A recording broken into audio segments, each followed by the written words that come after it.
Welcome to the Chris Heimerdinger channel.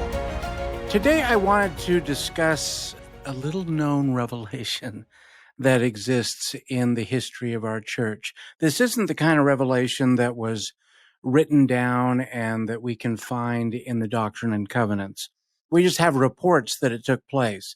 And it was associated with one of the most important events in the early history of the church, the publication of the Book of Mormon, or more specifically, the testimony of the three witnesses, Oliver Cowdery, David Whitmer, and Martin Harris.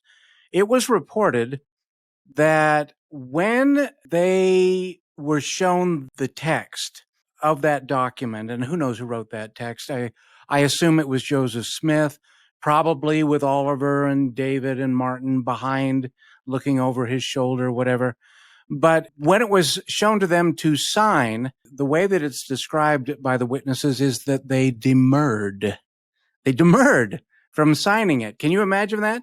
They had just experienced, probably days earlier, having Moroni, the angel Moroni, literally place it before them, turn over the leaves, show them the gold plates. But when they were asked to sign the testimony, they demurred, hesitating. I mean, demurred, that's an old word. It basically means to hesitate, to be reluctant. Their reasoning was that they were afraid that people would not believe the testimonies in the book. The way that it's described by David Whitmer when he was interviewed in 1883 by Edward L. Hart, he said, "When we were first told to publish our statement, we felt sure that the people would not believe it, for the book told of a people that were refined and dwelt in large cities. But the Lord told us that he would make it known to the people and that the people should discover the ruins of lost cities and abundant evidence of the truth that was written in the book." You got to understand that in this time period, 1829, Americans, English-speaking peoples throughout the world did not know about all the glorious ruins that are down in Central America. I mean, this is the way David Whitmer wrote it again. And this is going to sound a little bit racist, but this is how he described what Americans in general knew about the Indians, the Native Americans of that time. He says again, as quoted by Edward L. Hart, "When they were first commanded to testify of these things, they demurred and told the Lord that the people would not believe them, for the book concerning which they were to bear record told of a people who were educated and refined, dwelling in large cities, whereas all that was then known of the early inhabitants of this country was the filthy, lazy, degraded, and ignorant savages," it's a little over the top, "that were roaming over the land. The Lord told us," I mean, it's over the top, but that's the way people thought in 1829. "The Lord told us in reply," now quoting David Whitmer, "that he would make it known to the people that the early inhabitants of this land had been just such a people as they were described in the book, and he would lead them to discover the ruins of great cities, and that they should have abundant evidence of the truth of which is written in the book." And then Whitmer went on to say all of that was fulfilled to the very letter. You would think that from the 1500s, there might be stories of the conquistadors and the conquering of the Aztecs and the cities of Tenochtitlan and other things of this nature. But for the most part, that stuff was either recorded in Spanish and had not been widely distributed. And frankly, the Spanish were not keen on widely distributing it at that time. They were a bit ashamed as the centuries went on of what had occurred among the Native Americans. 90% of all the Aztec civilizations on the American continent had passed away because they did not have immunities to the diseases that were brought by the Europeans. 90% of all of the individuals who had resided in the New World within 100 years of the arrival of the Spanish conquistadors and the conquering of Mexico were gone.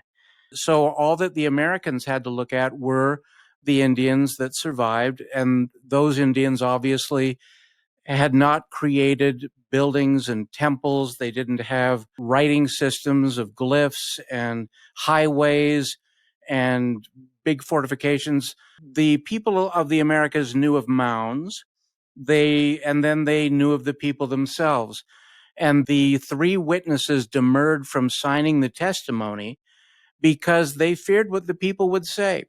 So here's what happened in response to that. They asked Joseph Smith directly to go and pray about the matter, comfort them in their feeling of demurrment, of not wanting to sign the testimony of the three witnesses. So that's what Joseph Smith did. He went, he knelt, he prayed, he asked the Lord.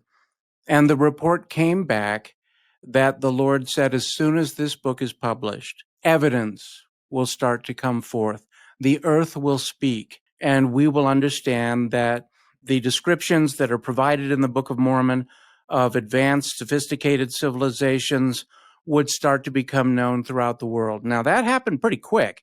There are a few written incidents where individuals from Europe in the late 1700s described some of the ruins, but still, these reports were not widely distributed in the 1700s. However, Juan Galindo, now he was a newspaperman, an Anglo-Irishman, and in 1831, now this is a year after the Book of Mormon was published, he published a report in a big London newspaper where he spoke of visiting Palenque in Chiapas, Mexico. Now, Galindo, he had an agenda. He didn't like the attitudes that many people had about those who had inhabited the New World, the inhabitants, the Indians, the Native Americans. He wanted, in a sense, to resurrect the attitude that these were actually sophisticated people. And he wrote his article on the ruins of Chiapas with that in mind. This is his statement that he wrote in the London Literary Gazette in 1831. Sir, I am desirous of communicating to the literary world, through your universally circulated gazette, some idea of these antiquities, which rescue ancient America from a charge of barbarism. These ruins extend for more than 20 miles and must have embraced a city and its suburbs. The principal buildings are wholly of stone and plaster. Square tablets containing characters, glyphs, were very neatly executed. I have seen sufficient to ascertain the high civilization of their former inhabitants, and that they possessed the art of representing sounds by signs, with which I hitherto believed no Americans previous to the conquest were acquainted. The metropolis of a civilized, commercial, and extended nation was evident. Everything bears testimony that these surprising people were not physically dissimilar from the present Indians, but their civilization far surpassed that of the Mexicans and Peruvians. The editor describes Palenque as a place utterly unknown to European geography and antiquities. Now, what's the point of all this? Why is it important? Right now, today, we're experiencing a kind of civil war in our, that's probably too harsh of a term. We're experiencing a disagreement within our church regarding the geography of the Book of Mormon. There's the camp called the Heartlanders who believe that the Book of Mormon took place within the confines of the continental United States, primarily the Great Lakes region. And then there's the Mesoamericanists. And these are a lot of PhD scholars and such who did a lot of research back in the 70s and 80s and 90s and presented a pretty convincing picture of the Book of Mormon taking place in a limited geography in Mesoamerica. Now, these two camps have been very bitter and vitriolic toward each other. However, what's important about this event that is described by the three witnesses with regard to Joseph Smith's revelation when he went off and prayed about and wanted to comfort them with regard to signing the testimony of the three witnesses, that the earth would begin to speak and that we would receive all of the evidence that we needed regarding sophisticated civilizations. What that basically did for the first generation of leaders in the LDS Church was present the idea that Geography, evidences, that was in the Lord's wheelhouse. Let it be discovered in a secular way. Let the evidence come forth. I mean, here's a big question, and it's an important question to ask. Why, in the 14 years that Joseph Smith was the president of the church, who received all these revelations, which comprise our Doctrine and Covenants, why did nobody ever just ask Joseph Smith, tell us exactly where the Book of Mormon took place? Now, there are some who argue that Joseph Smith did, and he did mention at different times in his life his opinion on the matter, and that opinion evolved over time. But here's the point. Because that revelation that was given to the three witnesses basically put the concept of geography in the hands of the Lord, that left even the earliest leaders of the church free to speculate. They could express their own opinions. Apparently, it was not in the Lord's interest to reveal to Joseph Smith exact locations for Zarahemla. Yeah, I know there's some who believe it's right across the river from Nauvoo, but there's no evidence for that, and certainly no archaeological evidence for it. Let me read you what the church's statement on this is, because this is so important. When we want to talk about getting accurate with regard to how the church views a concept like the geography of the Book of Mormon, they have actually published some official statements, and this is what they say on the issue. The church takes no position on the specific geographic location of Book of Mormon events in the ancient Americas. And then it goes on to talk about things that Joseph Smith actually said. While traveling with Zion's camp in 1834, Joseph wrote to his wife Emma that they were wandering over the plains of the Nephites, recounting occasionally the history of the Book of Mormon, roving over the mounds of that once beloved people of the Lord, picking up their skulls, which, if you know a little bit about archaeology, would not have survived for 1,600 years or 1,400, whatever it was, picking up their skulls and their bones as proof of its divine authenticity. In 1842, the church newspaper Times and Seasons published articles under Joseph Smith's editorship that identified the ruins of ancient native civilizations in Mexico and Central America as further evidence of the Book of Mormon's historicity. Now, as I say, Joseph Smith was free to speculate just like any church member of the day, and speculate just like church members today. We have statements, say, by Frederick G. Williams, who made the statement that Lehigh landed on the continent of South America in Chile, 30 degrees south latitude. And as best as we can tell, this statement came out about 1837 or 1838, and it was written on the back of an important church document. So a lot of people felt it must be a revelation. Joseph Smith must have known about it. But there's so many speculations that are presented by Oliver Cowdery, presented by John Whitmer, presented by so many people from the earliest days of the church, speculating about specific cities. And sometimes those locations were in North America, sometimes they were in Central America. The fact is that that revelation from 1829, before the publication of the Book of Mormon, to comfort the three witnesses, tells us that everyone is free to speculate, that the earth will speak. Evidence will start to come forth from the earth.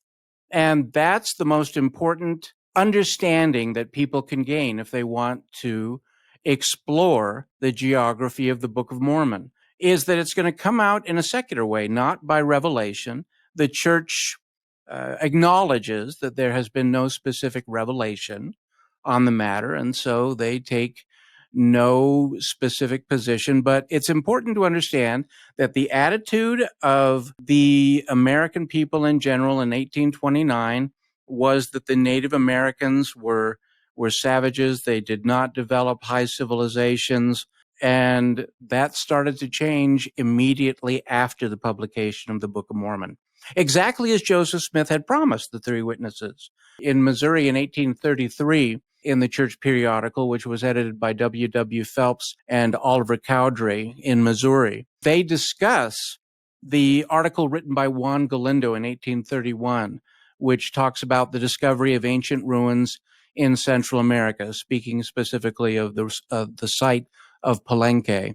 And that Galindo's report, this is according to Phelps and Cowdery, is proof that large cities and high civilizations existed in ancient America. And there were other reports that started coming out throughout the 1830s that excited Latter-day Saints. None of this existed prior to the publication of the Book of Mormon. After the publication of the Book of Mormon, these reports started becoming widespread. And I think the pinnacle event, one of the most important events that occurred with regard to all of this, happened in 1841, when a book was published called Incidents of Travel in Central America, Chiapas, and Yucatan. And this was written by John L. Stevens, and then he had an illustrator named Frederick Catherwood.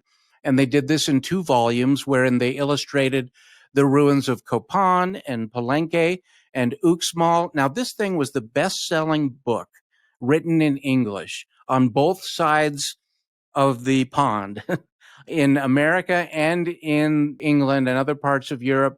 I mean, this is still in print today. John L. Stevens is sometimes referred to as the father of American archaeology, ancient American archaeology. And his word impacted the hearts and minds of English-speaking world with regard to the sophistication of these ancient American civilizations. In fact, John Bernheisel in 1830, John Bernheisel was a church leader in New York. He sent a copy of the 1841 edition of Stevens and Catherwood's book to Joseph Smith in Nauvoo. And he replied back to John Bernheisel, "I received your kind present by the hand of Wilford Woodruff." He was the one who was assigned to carry the book and deliver it to Joseph Smith, "and feel under many obligations for this mark of your esteem and friendship, which is to me the more interesting as it unfolds." He's reading it. He's reading this volume, "and develops many things that are of great importance to this generation and corresponds with and supports the testimony of the Book of Mormon. I have read the volumes with the greatest interest and pleasure, and must say that of all histories that have been written pertaining to the antiquities of this country, it is the most correct, luminous, and comprehensive." That's a handwritten letter which Joseph Smith had delivered to John Bernheisel. Now, this volume, I mean, it definitely made an impression on Latter-day Saints of the day. Apostle Parley P. Pratt in 1842, a year after the publication of Stevens and Catherwood's book, ran an article in the Latter-day Saints Millennial Star in the United Kingdom. And it's, of course, he discusses ruins in Central America that expresses the opinion that these ruins depicted Nephite cities. Now, then Joseph Smith in 1842 became the editor of the Times and Seasons in Nauvoo. And some have argued, well, he wasn't really a hands-on kind of an editor. But, I mean, who would want to believe that? Because there's several volumes in which Joseph Smith quoted Stevens and Catherwood's.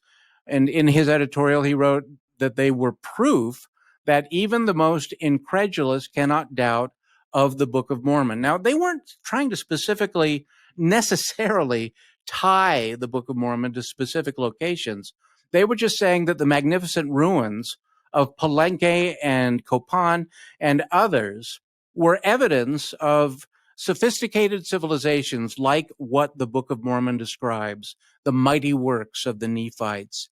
And again, in September of 1842, a separate article that was published while Joseph Smith was the acting editor of the Times and Seasons says that Stevens and Catherwood's volume was proof of the Nephites and Lamanites dwelling on this continent.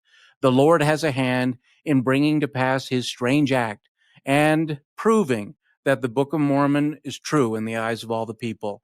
October of 1842, again, while Joseph Smith served as editor, quoted Stevens and Catherwood as showing evidence of the divine authenticity of the Book of Mormon. And it speculates, that's such an important term, because this first generation of Latter-day Saints, this first generation of leaders, they left this whole project of geography in the hands of the Lord. that it was going to come forth in his own due time, which I believe is still the situation that exists today. But they did, in that particular article, speculate that Corigua, which is, I think it's in Honduras, may have been Zarahemla. May have been. They're not saying anything definitive. This is the days of Joseph Smith.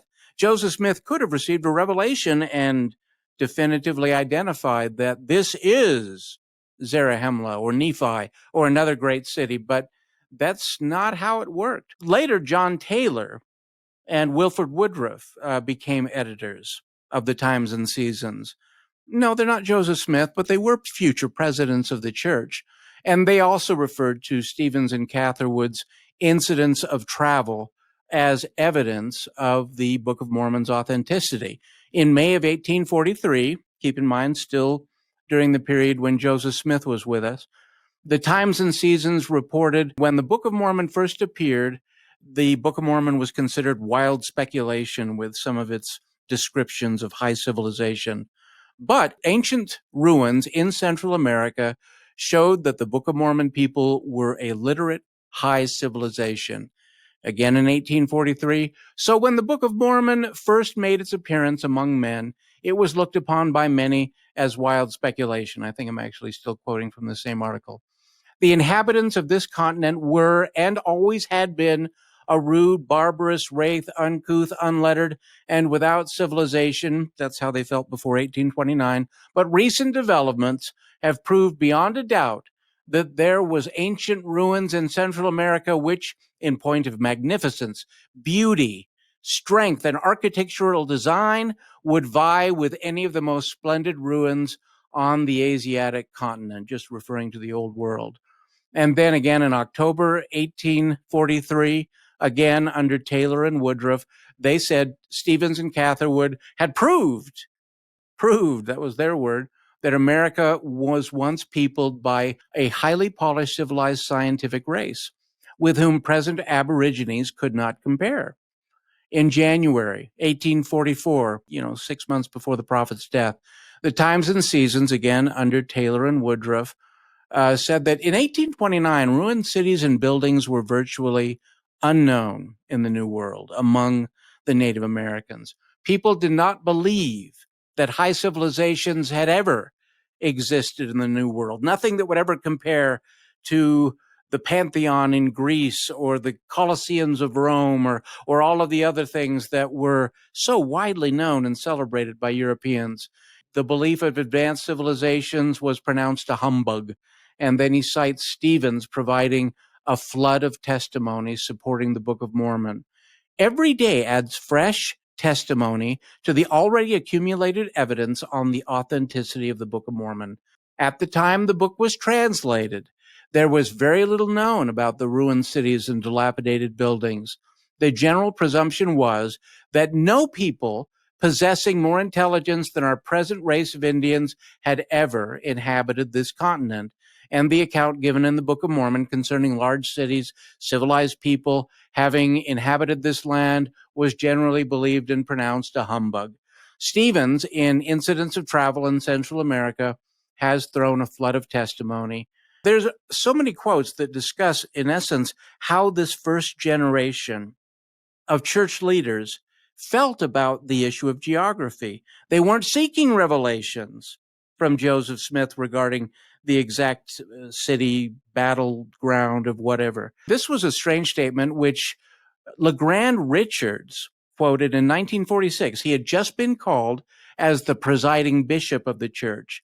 And in this, he is quoting Charles A. Callis. Now, Charles A. Callis was a convert from England in 1865, and he came over as a pioneer and settled in Utah. He said that we can't find the origin of this quote. This is something for researchers to find.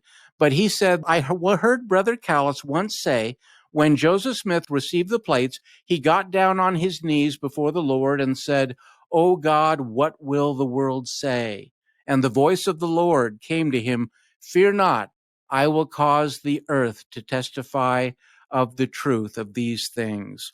And then Bishop LeGrand Richards repeated that sentiment a couple of years later in 1955, where he said, I heard Brother Callis say Now, the first time that he said that quote, by the way, Brother Callis was in the audience. He had just been released as the presiding bishop of the church. So he was in the audience, but he wasn't in the audience in 1955. But again, LeGrand Richards said, I heard President Callis say, after the Book of Mormon came forth, the prophet Joseph was terribly worried. And as David Whitmer and Oliver Cowdery report, they were worried because they felt that the people would laugh at them for the kind of high civilizations described in the Book of Mormon. So the prophet Joseph was terribly worried. O Lord, what will the world say? The answer came back, fear not, I will cause the earth to testify of the truth of these things. And from that day until now, and only the Lord knows what is yet ahead, external evidences have been brought forth of the divinity of that book. Now, Truman Madsen, who I had such great respect for, listened to his stuff when I was on my mission, his testimonies of the Savior and of Joseph Smith. He makes a statement, very strange, at the beginning of the movie, the video, Journey of Faith, which you can find on YouTube. Very first statement in the entire presentation. He said, the prophet Joseph Smith once said to his colleague, if you live into the next century, you will see evidence for the Book of Mormon come forth in droves. I even contacted Truman Madsen's son, who had written Truman Madsen's biography. When I made the phone call to him, he was actually on like his 20-year wedding anniversary or 30-year wedding anniversary. He was in Hawaii with his wife, and he didn't want to talk about this subject. So he said to me, when I get home, I'll look through my father's papers and we'll try and find the origins of this statement from Truman Madsen. Well, I never heard back from him. So I assume that he had a difficult time locating that.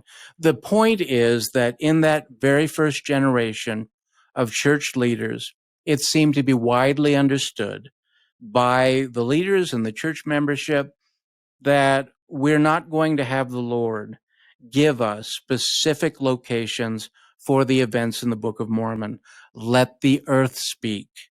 Let archaeology, let the sciences bring forth this evidence. Now, considering the changes from 1829 until even the time of Joseph Smith's martyrdom, where just tons of evidence regarding high civilization and ruins came forth in just that short decade and a half from the time of the foundation of the Church of Jesus Christ, well, that should stand as evidence enough. But the point is, we need to be patient. We need to let the Lord speak. He will reveal these things in his own time and in his own way.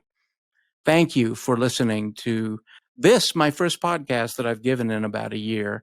I'm very busy these days. I did a revamp, a revised and enhanced rewrite of my first novel, 10 Issues Among the Nephites, that I want to release as a book and also as an unabridged audio. First time it's ever been unabridged, as well as a new novel called Shadows of Absaroka, and I'll talk a little bit more about that one later.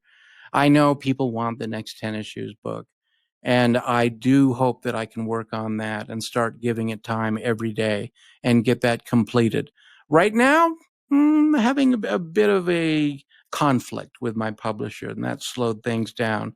But I hope that those things can be smoothed out and that everyone can get the book that they want. But in the meantime, I can't just sit still, so I'm going to keep producing stuff, including this podcast. I hope you've enjoyed this first episode. It was my pleasure, and I look forward to being able to speak to all of you again. So here from the Chris Heimerdinger channel, I say over and out.